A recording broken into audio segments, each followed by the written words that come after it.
Alors bonjour à toutes et tous et bienvenue à ce webinaire consacré au Delta. Delta qui ont fait l'objet du dossier de Géochronique de juin 2022. Je m'appelle Bernard Fourcade, je suis le rédacteur en chef de Géochronique et j'ai le plaisir de vous présenter Jean-Loup Rubineau, qui a été le coordonnateur de ce dossier et qui va animer ce webinaire. Alors Jean-Loup a 68 ans, il a étudié à l'université Claude Bernard de Lyon, puis à l'Institut français du pétrole, à l'École nationale supérieure du pétrole et des moteurs de 80 à 83. Dès ces 2 années postdoctorales, il a travaillé sur les dépôts deltaïques avec les professeurs Mouti de Parme et Juan Rossell de Barcelone, des grands noms de la discipline. Il a participé à la calibration de la charte des cycles eustatiques avec Peter Weil pour le bassin du sud-est de la France et il fut l'un des premiers utilisateurs de la stratigraphie séquentielle en France. S'ensuivent une vie professionnelle de 34 ans chez Total, d'abord au laboratoire de Pessac comme sédimentologiste spécialiste, avec Georges Allen comme chef de service, notre grand sédimentologue. Jean-Loup a su très bien s'entourer autour de sa carrière. Ensuite, 3 ans en Norvège et ensuite 7 ans au siège de Total de la Défense, avec des travaux notamment sur le paléozoïque du Moyen-Orient et l'Afrique du Nord. Ensuite, comme vous savez peut-être, Total a fusionné avec Elf. Jean-Loup a été muté à Pau en 2000 et jusqu'en 2020, donc très récemment, il a été expert international au sein de l'entreprise en sédimentologie et stratigraphie, en charge d'expertises diverses partout dans le monde et de programmes de recherche. Jean-Loup a aussi été membre du comité scientifique des programmes GDR Marge et Action Marge durant toute la durée du programme, de 1999 à 2016. Il est actuellement vice-président de l'Association des sédimentologistes français depuis 2000. Il est membre de l'EAGE, European Association of Geoscientists and Engineers, de l'EGU, European Geoscience Union, et de l'IUGS, International Union of Geological Sciences. Il est retraité de Total.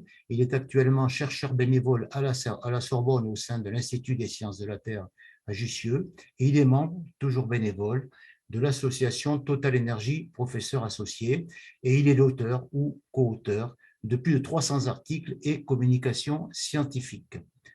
Voilà Jean-Loup, écoute, je te passe la parole. Merci Bernard, et puis bonjour à toutes et tous. Donc voilà, je suis ravi de pouvoir vous présenter ce dossier. Je vais vous faire un peu l'historique. Un peu avant ma retraite, Bernard un jour me téléphone et me dit « Quand tu vas être à la retraite, tu auras le temps. Tu vas pouvoir, il y a longtemps qu'on n'a pas parlé des deltas, tu pourrais nous faire un petit dossier géochronique. » Et je lui dis « Pourquoi pas ?» Et donc, j'ai relevé le défi, qui finalement en est un, parce que même si j'ai une certaine culture sur les systèmes deltaïques, avec la carrière que j'ai eue chez Total, que Bernard a résumé, il se trouve quand même que le sujet, on peut presque dire galvaudé, c'est-à-dire qu'il y a énormément de publications sur le dossier et il y a surtout un très grand nombre de façons d'aborder les deltas. En fait, pratiquement chaque discipline, les géographes, ou les géomorphologues, les géologues, les sédimentologistes, les biologistes, les gens qui s'occupent de biologie aussi, des organismes. Il y a plein de façons d'aborder. Donc, c'était pas si simple de faire quelque chose d'original. Alors, on avait essayé, j'avais soumis un premier synopsis du contenu à Bernard et au comité de rédaction de Géochronique.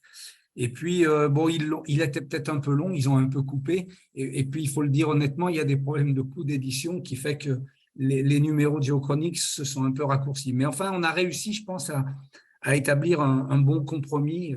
Donc, la couverture, c'est un magnifique delta, qui est le delta du fleuve Yukon au nord-ouest du Canada, et qui est un delta arctique. Et c'est un des regrets, c'est de ne pas avoir pu traiter un des deltas arctiques. Alors, je vais vous présenter maintenant, donc, attendez, je vais me mettre en plein écran, voilà, c'est mieux.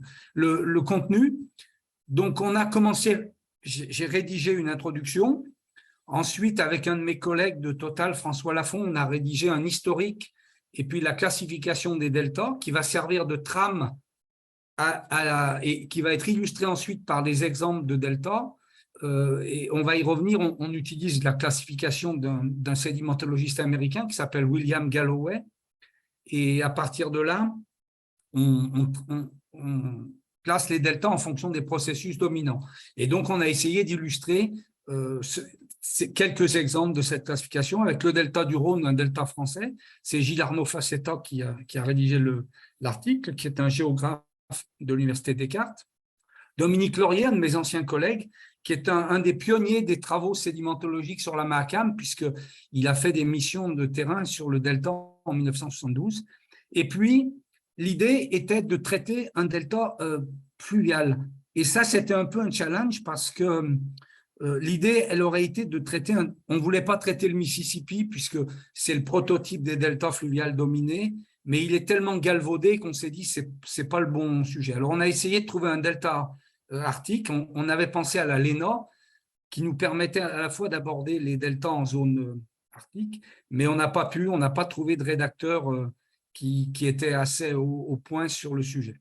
On a la chance qu'un de mes amis, Gilles Dromard, de l'ENS de Lyon, est associé à l'équipe qui investigue le Mars et qui copilote le robot, le Surveyor, et qui ont découvert un magnifique exemple de Gilbert Delta sur Mars.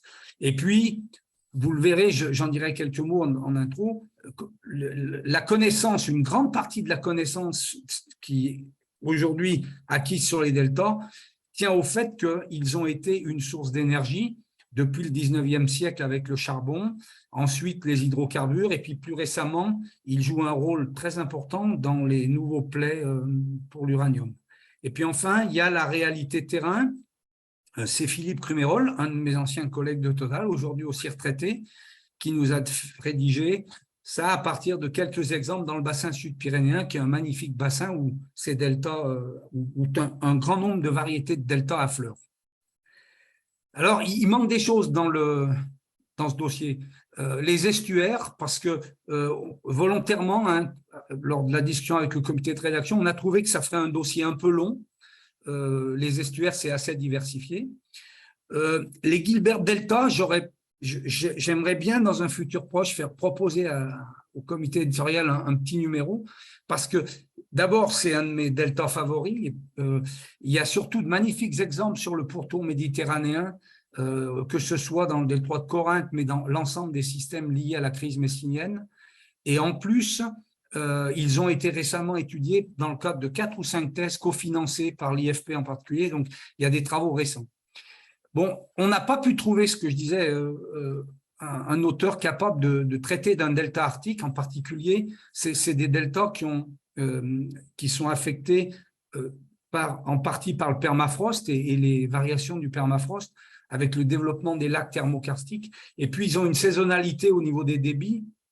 Si on prend par exemple la Léna, dans les crues de juillet de la Léna, elle a un débit qui est supérieur à celui de l'Amazone. Et puis inversement, l'hiver, elle coule presque pas. Et puis, on n'a pas non plus abordé les perturbations, tout ce qui est lié à la biologie, les problèmes de déforestation, la culture intensive des crevettes dans des brades deltaïques, dans pas mal d'endroits. Ça pourrait faire peut-être des discussions. Mais enfin, il y a un point intéressant. On a réussi à convaincre Bilal Haq et Milliman, qui sont 2 spécialistes mondialement connus, qui ont écrit un ouvrage de la Société géologique de Londres sur la vulnérabilité des deltas en relation avec la subsidence et l'élévation du niveau de la mer, et ils ont accepté de rédiger un article. Je viens d'en terminer la traduction, et il sera publié dans un numéro à venir de Géochronique, ce qui fait qu'il y aura l'aspect, on va dire, lié au réchauffement climatique et qui sera quand même abordé, qui est quand même un des points importants. Alors, bon, l'intro, c'est clair que le terme de delta, c'est un vocable qui est très large et en fait, il existe tout un tas de deltas.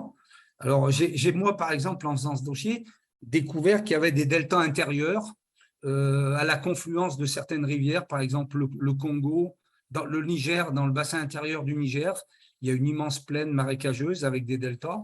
Il y a le fameux Okavango dont vous avez une image en bas là, sur la figure. Et puis, on parle par exemple de delta aussi à la confluence du Rhône et de l'Ain, pas très loin de Lyon, et qui est par ailleurs un site Natura 2000. Et puis, les plus célèbres se trouvent en Argentine, à la jonction entre le Rio Diamante et le Rio Desaguadero, qui est aussi un système qui conflue. Puis alors, il y a encore un cas encore plus extrême, ce sont les deltas de marée, qui sont les deltas qui se développent au débouché des passes de marée, dans les lagons. J'ai pris ici un exemple qui vient du Qatar, où on voit un magnifique delta qui est fait en fait que de faciès oolithique, donc qui n'est pas lié à une source de terrigène. Donc voilà ce qu'on peut dire. Alors, bon, dans l'intro, on décrit les objets, ce que j'ai fait un peu au préalable. Le delta de la Léna, ça vous donne une idée de la taille et de la dimension du delta. Hein, il est assez gigantesque. Et puis tous les petits ronds qu'on voit ici dans la plaine deltaïque, ce sont ces fameux lacs thermokarstiques. Alors, le gros intérêt, c'est que c'est un delta multilobé. Mais bon, c'est un bel exemple qu'on n'a pas abordé. Voilà. Alors, l'histoire des deltas et la classification. Eh bien, il faut savoir que la première mention d'un delta, c'est Hérodote, et c'est en 450 avant Jésus-Christ qu'il a décrit par rapport au delta du Nil. Et en fait, le vocable de delta provient de la forme de la lettre grecque delta, parce que le delta, en fait, a une forme triangulaire renversée. Donc, voilà ce qu'on peut dire. Donc, ça, c'est pour la partie historique. Alors, ensuite, donc voilà un petit zoom qui vous montre ce fameux delta. On va y revenir, mais c'est aujourd'hui ce qu'on appelle un delta vague dominé. Et il a trois branches, la branche de Rosette, la branche d'Alexandria, et la troisième, je ne me souviens plus de son nom. Bon. Mais elles ne sont pas très actives aujourd'hui. Et c'est aujourd'hui un delta, d'ailleurs dans l'article qu'ont écrit Bilal et Milman, qui est un delta surpeuplé, qui est un delta aujourd'hui qui n'est plus alimenté en sable, parce que le gros des apports sont piégés dans le barrage d'Assouan. Et aujourd'hui, en fait, le delta se comporte comme une côte dominée par les vagues et en phase d'érosion et de retrait. Alors, l'historique, on va un peu faire appel aux vieux auteurs. La première mention d'un delta, elle a été faite… Il te reste que une dizaine de minutes pour la présentation. Ça va aller, je vais accélérer. D'accord, merci. Le delta, la première description, c'est Lyell, un très grand géologue anglais, qui l'a décrit dans le delta, dans le Var, dans le Pliocène, entre le mont Calvo et la mer, et il en a fait une description. Alors ensuite, il y a eu des tas de travaux. Il y a un autre expérimentateur français qui s'appelle Fayol. Il est plus connu pour ses travaux sur le management que pour les deltas. Il travaille dans des mines de Commentry dans l'Allier. Il a fait des modèles. Après, il y a Delaparent, le grand géologue, qui a décrit un delta lacustre. Mais la tradition veut qu'on rende la formation des deltas à Gilbert, un géologue américain, parce qu'il l'a décrit dans le lac Bonneville. Et c'est de là que vient la nomenclature qui caractérise les Gilbert avec les top 7, les for 7 et les bottom 7. La définition d'un delta, elle est très simple. Un delta, c'est d'abord une petite série géologique qui est formée par la progradation d'un système. Et cette progradation conduit à la superposition de faciès d'argile d'offshore, le front du delta et la plaine deltaïque. Et en plan, eh bien, on a les faciès argileux en général, la zone côtière qui correspond au front du delta et la plaine deltaïque avec tous les chenaux. On trouve ça ici, voilà une vue du delta du Niger. Je vais passer un peu sur les classifications. On les aborde dans l'introduction. On va se concentrer surtout sur les deltas conventionnels et les deltas alluviaux. On ne parlera pas des deltas dits non alluviaux, qui sont des deltas qui sont associés à du volcanisme, par exemple, ou bien les fan deltas, ou alors les deltas associés à du retrait glaciaire et des cendures. Il y a d'autres classifications qui sont proposées, notamment pour couvrir l'ensemble du spectre, depuis les fan delta jusqu'au delta classique. Celle-là, c'est celle de Posma, et on va s'occuper d'un type de delta qui s'appelle, du terme d'un hydrodynamicien finlandais, Hjulström, qui est à l'origine de ce qu'on appelle la définition du ressaut hydraulique, et il appelle ça des deltas déposés en environnement peu profond. Alors, un des points clés qui alimente les deltas, c'est la sortie d'une rivière et le fait qu'il y a un panache de boue. Ici, c'est une photo de la côte lors de la fameuse crue du mois d'octobre 2020, où que ce soit le Var, la Roya et toutes les rivières de Ligurie, crachait beaucoup de faciès argileux en mer. Les deltas, ils ont été classés depuis 1975 par un grand géologue américain qui s'appelle Galloway, et en fonction d'un triangle qui représente les 3 pôles des processus avec l'influx fluvial, l'influence de la houle et l'influence de la marée. Et tous les deltas du monde sont classés à partir de ça. Plus récemment, en 2015, il y a Ainsworth, un géologue, je crois, aussi d'origine australienne, qui a utilisé et qui a complexifié l'approche de Galloway en faisant une approche un petit peu plus quantitative pour essayer de mieux calibrer les influences respectives, par exemple ici, entre la marée et les vagues, ou bien entre la marée et le fluvial. Et, parce que le défaut de la classification de Galloway, c'est que souvent les gens travaillent uniquement sur les lignes externes du triangle et se préoccupent assez peu de ce qui se passe à l'intérieur du triangle. Au niveau des faciès, on va être simple. Un delta, il se caractérise fondamentalement par soit des barres avec des séquences grano-croissantes et des structures sédimentaires qui vont varier en fonction des processus, soit des chenaux qui, en général, se caractérisent par une séquence strato-décroissante et grano-décroissante, et avec différentes géométries, et ces chenaux circulent dans la plaine deltaïque. Un point important, c'est le fait que les chenaux ont des géométries qui varient selon qu'il y a ou non de la marée. Et si on a de la marée, on a des chenaux plus larges et sans levée, alors qu'au contraire, dans les deltas où il n'y a pas de marée, on a des chenaux avec des levées. Les 3 grands types, fluvial dominé, ça porte le nom de delta en pattes d'oiseau, le prototype étant le Mississippi. Ils sont caractérisés par des barres d'embouchure de forme souvent triangulaire et beaucoup de bras qui progradent en mer assez fortement avec des petites lobes de crevasse. Les deltas dominés par la houle sont un type de delta plus simple, en général avec un tout petit nombre de chenaux distributaires. Ici, vous avez l'exemple du delta de la digue. Et puis, les deltas mixtes fluviotidales, on a pris l'exemple ici du Bengale ou du Gange-Brahmapoutre, avec un très grand réseau de chenaux, en particulier de chenaux marés. Il faut savoir quand même que cette notion de dominance, qui est l'apanage de la classification de Galloway, elle a un défaut, c'est que il n'y a pas beaucoup d'endroits où les 3 processus, l'influx fluvial, le remaniement par la houle et la marée, se manifestent au même endroit.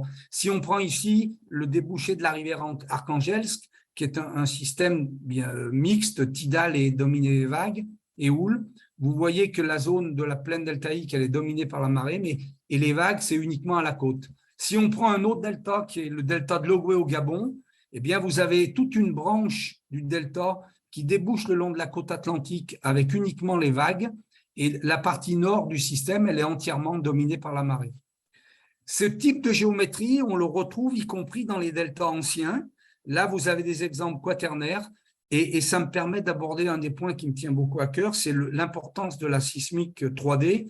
Et grâce à la sismique 3D, à la géomorphologie sismique, on peut avoir une bonne idée des architectures des deltas. Ici, c'est du quaternaire, ce n'est pas très vieux, mais on voit des architectures qu'on peut très bien analyser. Alors, passons rapidement à tous les deltas de Galloway. Donc, le premier qu'a décrit Gilles Arnaud Facetta, c'est le delta du Rhône. Le bassin versant du Rhône, vous le connaissez, avec un bassin qui est relativement étendu, 97 000 km², et puis un immense shelf, et puis après le fameux golfe du Lion au sud. Il se caractérise, c'est un delta qui a pas mal évolué au cours du Quaternaire et qui est très anthropisé. Le long de la côte, il y a eu énormément d'endiguements, de dunes pour essayer de limiter l'action de ce delta. Ce qui est très intéressant dans la contribution de Gilles, c'est de montrer que c'est un delta qui a énormément rétrogradé au cours du Quaternaire. Alors, tout le monde se souvient que Saint-Louis prenait le bateau à Aigues-Mortes pour les croisades, ça en est un exemple, mais au moment du pic de transgression, vous allez voir après, le delta atteignait presque la région de Arles. Et puis aujourd'hui, au contraire, c'est un delta qui est très stabilisé et qui a tendance même à légèrement reculer. Donc voilà une évolution de ce delta depuis le début, le milieu de la remontée Holocène, avec un niveau marin à moins 40 mètres, on voit la partie marine, et puis après, on commence à voir le delta qui va prograder.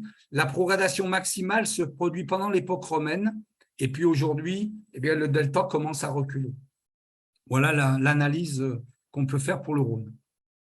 La Mahakam, c'est mon ami Dominique Laurier, donc, qui est un des pionniers de l'étude de ce delta qu'il a abordé. Un bassin versant plus petit que celui du Rhône, 77 000 km², sauf qu'on est en zone tropicale, même quasiment équatoriale. L'équateur passe un tout petit peu au sud par là. Et du coup, il y a des débits considérables. On voit ici très bien la dualité, surtout avec le traitement en fausse couleur, les zones inondées, et puis toute la plaine deltaïque qui est en rouge, donc la dualité entre les deux domaines, et puis toute la partie du front du delta en bordure. Alors, on a les attributs classiques du delta, des distributaires fluviatiles relativement linéaires, des chenaux de marée hyper sinueux, et puis des barres d'embouchure au débouché. On y retrouve les séquences que j'ai brièvement décrites dans l'historique et l'intro, les séquences de chenaux strato-décroissantes, les séquences de barres grano-croissantes. Un des points importants, c'est qu'au débouché des barres d'embouchure, on a souvent le développement de charbon détritique. J'en reparlerai à la fin avec le côté ressources, puisque Alain Huck a décrit ça. L'intérêt de la Mahakam, c'est que ça a été longtemps le delta qui, puisque Total exploitait à l'époque les gisements en subsurface, eh bien, là, on avait établi un modèle d'évolution stratigraphique du delta et l'ensemble des corrélations dans le delta pour mieux comprendre la géologie, en particulier pour faire la géologie réservoir, ce delta a servi de modèle. Alors, heureusement qu'on a eu nos collègues de Strasbourg, une grande équipe qui travaille actuellement sur le lac Turkana et la vallée de l'Omo en Éthiopie, qui ont accepté de nous décrire le delta de l'Omo, parce que c'est vrai que c'est un très bel exemple de delta fluvial dominé. Il a des géométries qui ressemblent beaucoup aux barres d'embouchure des grands deltas comme le Mississippi ou la Chafalaya. Voilà quelques images. Alors, c'est un delta à partir d'une historique d'images satellites qui est très dynamique, et en particulier parce que le lac Turkana varie beaucoup au niveau du niveau marin, et puis surtout, il y a quand même des crues dans la rivière de l'Omo. Voilà quelques images qui vous montrent la géométrie avec des chenaux assez linéaires qui avancent sur le prodelta et les barres d'embouchure au débouché. Alors, on a la chance, grâce à Gilles Dromard, je vous l'ai dit, d'avoir un exemple de Gilbert Delta décrit sur Mars. Je vais passer sur l'inventaire de toutes les structures deltaïques qui ont été décrites sur Mars. Il y en a beaucoup, mais bon, pareil, je vous mentionne quand même une petite histoire de Mars. C'est une planète qui a 4,5 milliards d'années de vie, et on commence à voir des deltas autour de 3,8 milliards. Et puis, je crois que ceux qu'on va regarder, ils sont plus récents hein, de mémoire. Et donc, il y a des structures. Alors, il y en a un en particulier, il y a des deltas qui sont connus avec des forcettes absolument gigantesques. Celui qu'on va voir est relativement de petite taille. Vous voyez, il fait entre 10 et 15 mètres de haut, avec des magnifiques images du Mars Surveyor, où on voit très, très bien la géométrie des clinoformes du delta. Bon, enfin, je vais vous dire ce que j'ai dit un peu en intro, c'est que ces deltas, je pense qu'on ne mesure pas aujourd'hui le poids qu'ont joué les recherches des substances naturelles dans la contribution de ces deltas. Et du coup, bien, ça a beaucoup participé à l'amélioration des connaissances. Alors, ben, nous, dans l'industrie, on a beaucoup travaillé sur les deltas. Je vais faire simple. Les deltas, c'est un site fantastique parce qu'en général, il y a beaucoup de matière organique, en particulier dans les deltas des zones intertropicales qui arrivent. Donc, il y a des roches-mères potentielles. Il y a des apports sableux très importants qui vont servir de réservoir. Et puis, les niveaux d'argile de prodelta vont servir de couverture. Donc, les trois éléments clés au fonctionnement d'un système pétrolier se retrouvent. Et on trouve des deltas aussi bien dans un contexte de faille de croissance ou en extension comme en haut, ou en compression.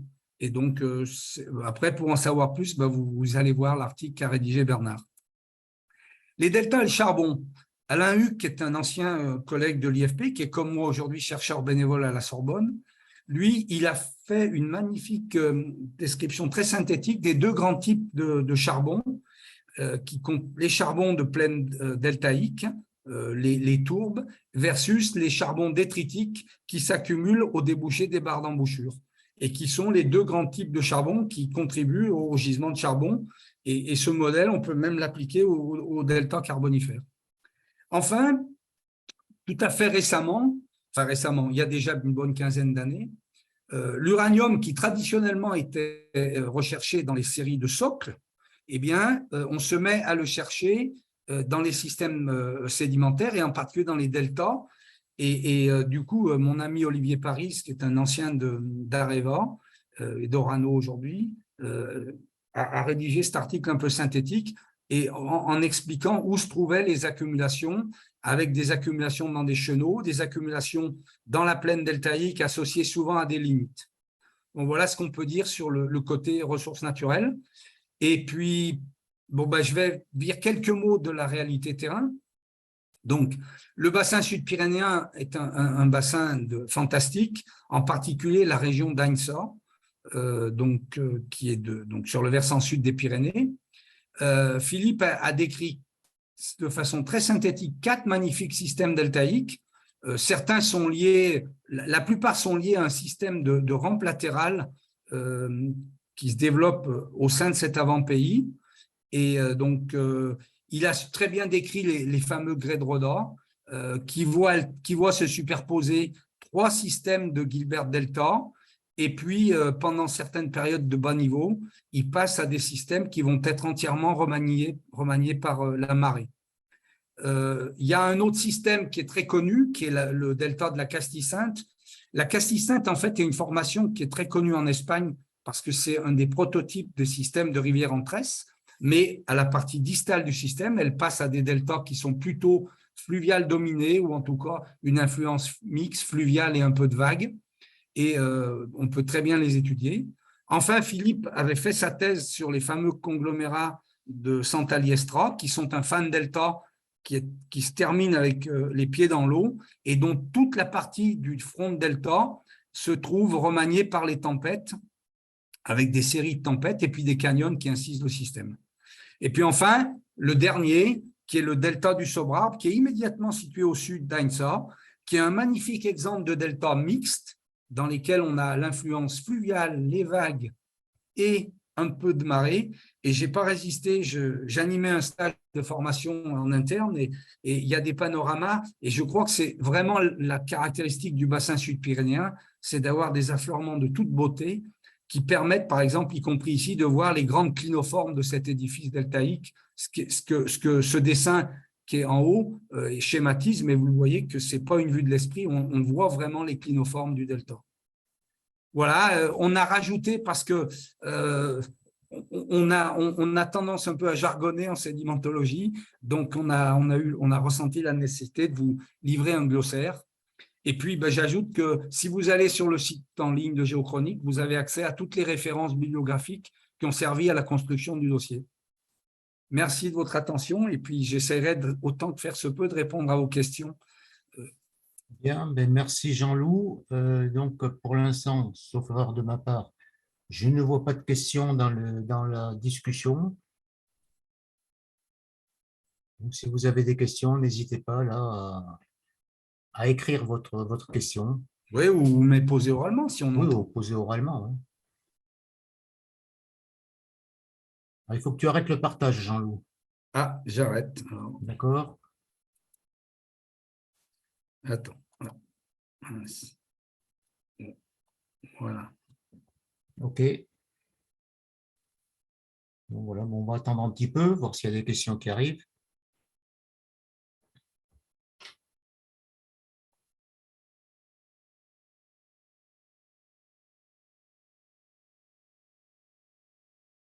Bon, mais c'est bien, apparemment, avec le magazine, tout le monde a compris, plus ta présentation.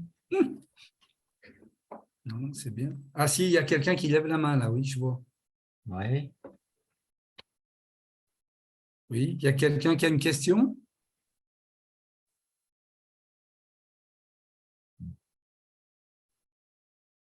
Pour l'instant, on n'entend rien. Je ne sais pas si la voix est activée. Les gens peuvent poser oralement des questions ou pas? Non, pas sous ce format-là. Ah, d'accord. Ah, Donc, il faut que la question soit écrite, c'est ça?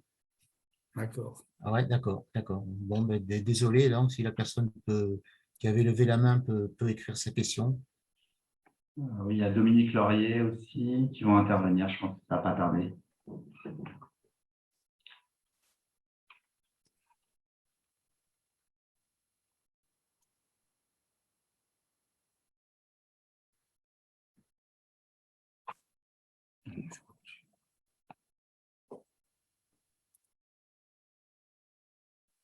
Bon, il n'y a pas de questions arrivées. Bon. On va attendre encore jusqu'à 14h35, voir s'il y a des questions qui viennent ou pas.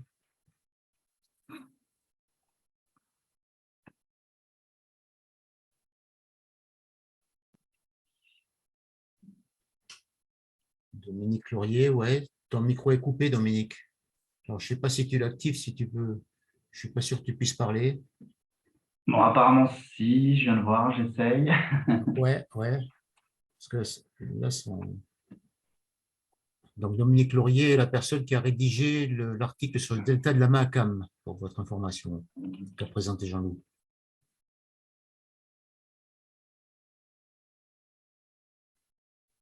On n'entend rien. Dominique, on ne t'entend toujours pas, hein. Je ne sais pas si toi, tu dois nous entendre, mais nous, on ne t'entend pas. Et ton micro paraît coupé là, sur le petit pictogramme. Oui.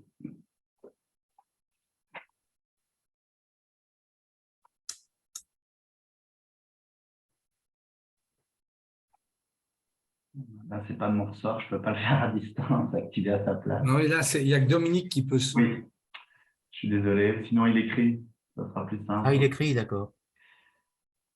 S'il trouve pas.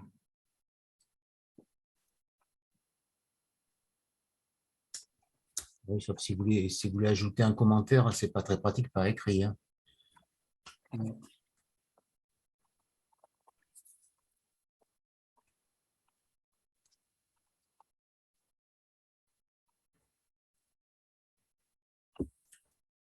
Alors, je Vous passe. m'entendez pas? Oui, Ah, là, on Dominique, t'entend, Dominique. C'est on bon. t'entend, Dominique, super. Non, juste une question à Jean-Loup, enfin à Bernard aussi. Tu as dit qu'on n'avait pas évoqué les estuaires là, dans ce numéro, c'est normal puisqu'il était consacré au delta. Juste une petite question qui est à la fois peut-être de la géographie, mais aussi de la sédimentologie. À quel moment est-ce qu'on passe d'un estuaire à un delta? Et est-ce qu'il y a des systèmes qui sont à la fois des estuaires et des deltas? Dans l'actuel, par exemple. Oui, en fait, un estuaire en général, pour parler d'un delta, il faut que le système sorte en mer. C'est-à-dire qu'en fait, quand un estuaire est quasiment comblé, on peut commencer à parler d'un delta. Par exemple, le prototype, c'est la Fly en Nouvelle-Zélande, en Papouasie, pardon, qui aujourd'hui est pratiquement comblée et la partie extérieure de l'estuaire devient affectée par la houle. Donc, mais la Gironde, par exemple, reste un estuaire. Les barres d'embouchure ou les tidal bars, elles se trouvent à Blaye. Elles sont encore à 60 km de l'embouchure. La Seine n'a pas atteint, n'a pas comblé. Il faut que, pour qu'il y ait un delta, la définition du delta, c'est peut-être ce que j'ai omis de dire. Non, non, c'est bon, ouais. C'est un système qui sort en mer, qui débouche, quoi, qui construit un édifice vers le milieu marin. Et s'il y a des barres d'estuaires, par exemple, qui sont en offshore, qui sont sous l'eau, donc on ne parle pas parce qu'un estuaire va déposer également ses sédiments plus au large. Donc à ce moment-là, ce n'est Oui, pas encore un c'est pas estuaire. encore un estuaire, c'est pas encore un delta. Il faut C'est pas encore un delta. que les barres aient progradé pour combler complètement D'accord. l'estuaire. C'est l'exemple du banc de Cordouan. Ben, Cordouan, c'est autre chose. Cordouan, d'abord, c'est un haut fond de socle. Et puis, il y a un peu des bancs de matériel bioplastique, si mes souvenirs sont bons, qui sont liés à la houle et aux tempêtes, quoi. Mais on parle toujours d'un estuaire parce qu'il n'est pas comblé. La Plata, l'Argentine, c'est pareil. Il y a beau y avoir un delta qui prograde dans l'estuaire, il est encore à 200 km de l'océan Atlantique. Il y a aujourd'hui quelques estuaires comblés, oui, il en existe quelques-uns, mais il n'y en a pas beaucoup. Parce que la plupart des estuaires, c'est d'anciennes vallées incisées. Et donc, alors, en plus, ils progradent d'autant moins vite que aujourd'hui, l'anthropisation fait qu'il y a de moins en moins d'apports. Même dans un système comme, par exemple, un système comme la Gironde, qui est donc l'estuaire de la Garonne, qui est un des systèmes naturels les moins anthropisés, eh bien, malgré tout, les apports, les modifications dans le cours de la Garonne, les prélèvements d'eau et tout font qu'il y a de moins en moins d'apports. Et alors, en plus de ça, j'ai découvert tout à fait récemment que la fonte des glaciers est quasi achevée et que le stock de matériel sédimentaire qui arrive dans l'estuaire est de moins en moins important. Et d'ailleurs, le corollaire, ça explique qu'aujourd'hui, la côte aquitaine, en dehors de l'élévation du niveau de la mer, la côte aquitaine recule parce que les apports sédimentaires sont moins importants, parce qu'ils ne sortent plus, il n'y a plus de matériel qui arrive en mer.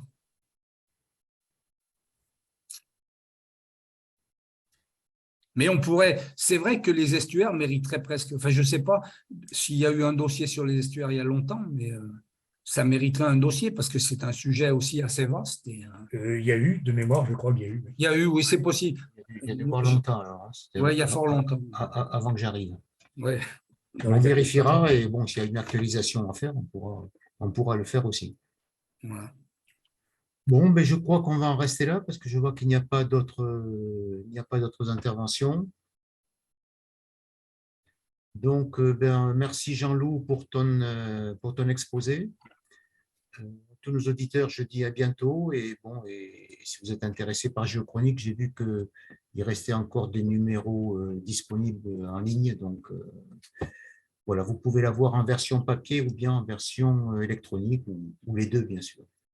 Voilà, merci à tous et à très bientôt. À très bientôt et merci à tous aussi. Au revoir. Merci. Au revoir. Merci, au revoir. Au revoir, merci.